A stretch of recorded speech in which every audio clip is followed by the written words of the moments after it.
사생활의 비행과 징계. 사용자가 근로자에 대하여 징계권을 행사할 수 있는 것은 사업 활동을 원활하게 수행하는 데 필요한 범위 내에서 규율과 질서를 유지하기 위한 데에 그 근거가 있으므로 근로자의 사생활에서의 비행은 사업 활동에 직접 관련이 있거나 기업의 사회적 평가를 훼손할 염려가 있는 것에 한하여 정당한 징계 사유가 될 수 있다. 심할서 제출 요구와 근로자의 양심의 자유. 1.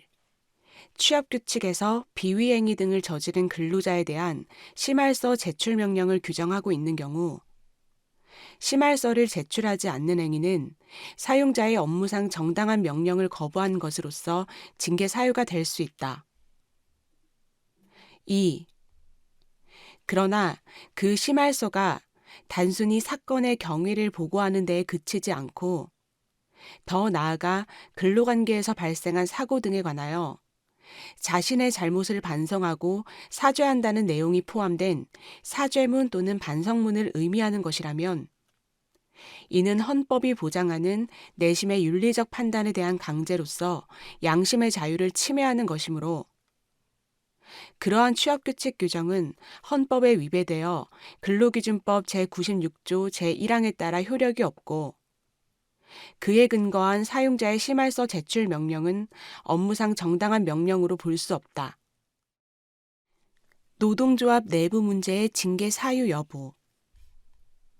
노동조합의 내부 문제라 하더라도 그로 인하여 회사의 손실 등이 초래되는 경우에는 회사 취업규칙 등에서 규정하는 징계 사유에 해당할 수 있다. 근로자의 언론활동과 징계 사유의 정당성.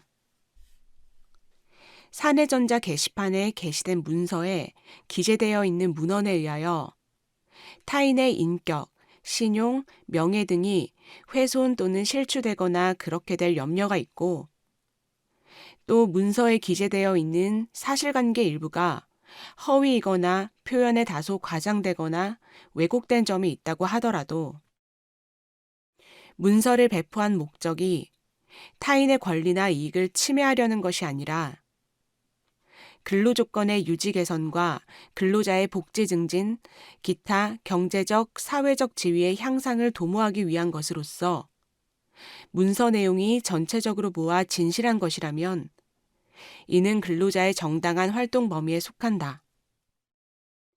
성희롱 행위자에 대한 징계 해고 처분의 정당성.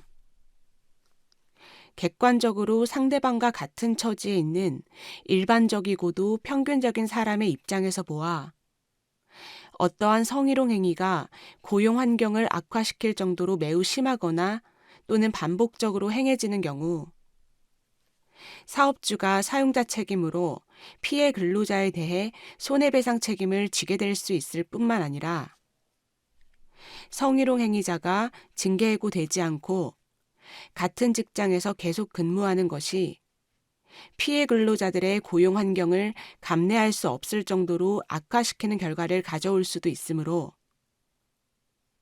근로관계를 계속할 수 없을 정도로 근로자에게 책임이 있다고 보아 내린 징계 해고 처분은 객관적으로 명백히 부당하다고 인정되는 경우가 아닌 한 쉽게 징계권을 남용하였다고 보아서는 안 된다.